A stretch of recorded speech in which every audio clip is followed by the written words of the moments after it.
Medidas de dispersão. Nesse vídeo falaremos dessas três importantíssimas ferramentas da estatística. Queremos aqui verificar o quão dispersos estão os dados em relação à média. Se, por exemplo, a gente faz uma prova, aplica uma prova em uma turma, a gente tem diversas notas aí, diversos alunos, e eu quero saber se essa turma é homogênea ou heterogênea. Ou seja, não basta só olhar para a média, vamos supor que a média da turma tenha sido 7. Eu olho para a média 7 e aquilo ali não me diz muito, né? Será que tem alunos que foram muito bem? Será que tem vários alunos que foram muito mal? Eu preciso saber o quão longe, o quão distante está o aluno em relação à média. E esse vai ser o trabalho de calcular a dispersão, o afastamento em relação à média. Percebam aqui que uma dispersão, um desvio alto, indica um grande afastamento em relação à média. Se a média da turma foi 7, por exemplo, e um aluno tirou 10, ele ficou 3 pontos distante da média. Então, basicamente, a gente quer fazer essa análise, mas vamos ver como é que funciona isso aí na prática. Vem comigo primeiro aí para o desvio médio. Vamos lá. Vamos a esse exemplo. Ele pode ser um grupo de 4 alunos em que cada um tirou uma daquelas notas ali em uma determinada prova.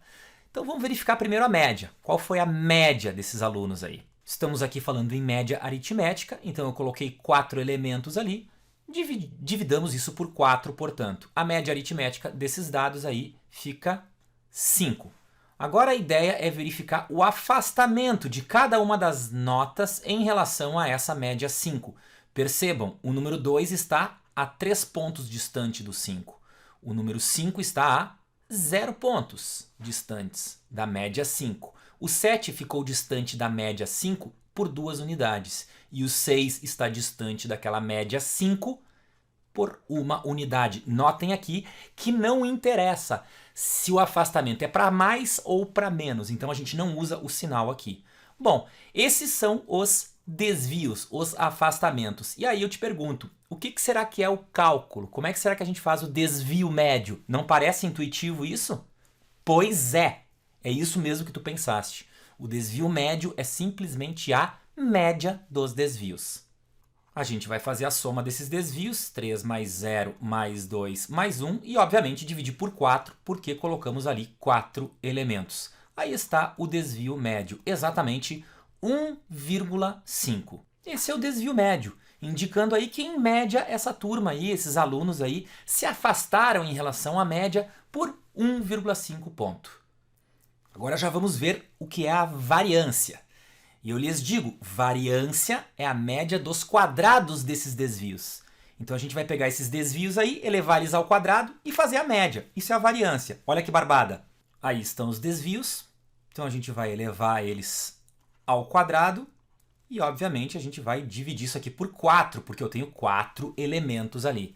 Aí está a variância, média dos quadrados dos desvios. Ao que a gente encontra 3,5 para a variância. E finalmente, pessoal, o desvio padrão. O que é o desvio padrão? Simplesmente a raiz quadrada da variância. Então, seguindo nesse exemplo aqui, nosso desvio padrão é a raiz quadrada do 3,5.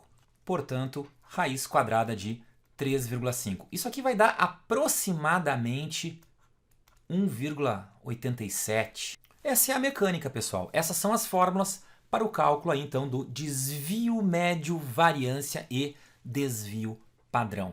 Agora reparem uma coisa aqui. Se todas as notas fossem iguais, então haveria uma média e nenhuma das notas individualmente estaria distanciada da média. A distância de cada nota em relação à média seria 0. O que daria um desvio médio 0, uma variância 0 e um desvio padrão 0, porque não houve desvio. Agora, se as notas são muito dispersas em relação à média, pensem um pouco nisso, mas os desvios acabam ficando altos, né? Isso quer dizer que o desvio médio vai ser um número alto, a variância eleva ao quadrado lá vai ser mais alta ainda, e o desvio padrão, por sua vez, também dará um valor relativamente alto, né? Então, o que acontece? Para que serve essa questão do desvio, da variância, do desvio médio, da variância e do desvio padrão? Quanto mais alto, mais heterogêneos são os dados. Os dados, de uma maneira geral, estão espalhados afastados, muito afastados em relação à média. Agora, se o desvio padrão, ou a variância, ou o desvio médio forem um valor baixo, significa que, de maneira geral, os dados estão pouco distantes em relação à média. Ou seja, os dados são bastante homogêneos. Essa é a grande sacada. Valeu aí, rapaziada. Um grande abraço. Até mais.